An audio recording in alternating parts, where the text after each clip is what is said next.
mabilis ang update mga tol sa mga sinabi ni Mario Barrios sa kanyang iba't ibang interview. Sa ngayon daw ay napakalaki ng respeto niya kay Manny Pacquiao at hanggat hindi pa sila sumasampa ng ring dahil sa pagiging legend nito sa boxing.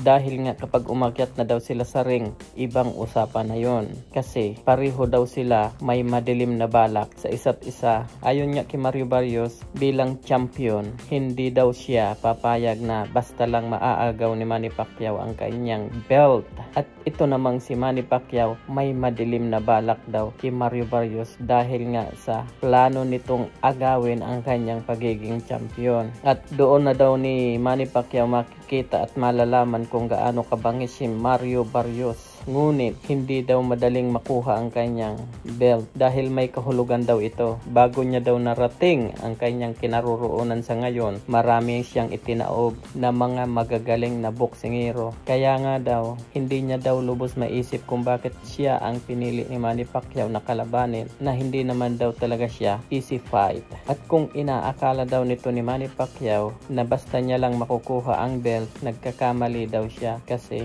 hindi niya daw mararating ang kinaroroonan niya sa ngayon kung basta-basta lang siyang boksingero. Ngunit ang sinabi nito, maari daw na matakot siya or kabahan siya kung ito daw si Manny Pacquiao ay bata pa at katulad pa noong kasikatan niya. Sa makatuwid nga daw, yung tumalo sa kanyang si Ugas ay pinabagsak niya ito. Ngunit si Pacquiao daw ay hirap na hirap dito.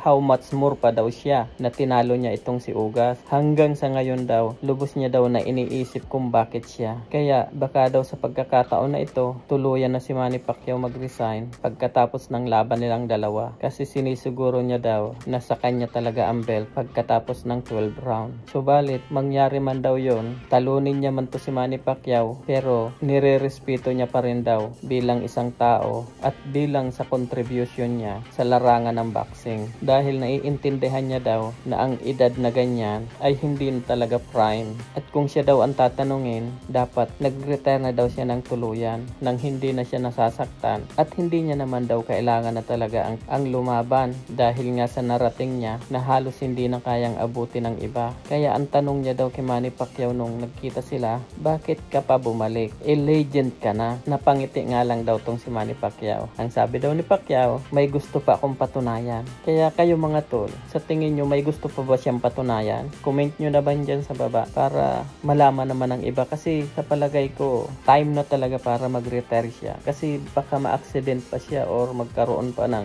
injury ang kanyang ulo, di lalong hindi niya ma-enjoy ang kayamanan niya.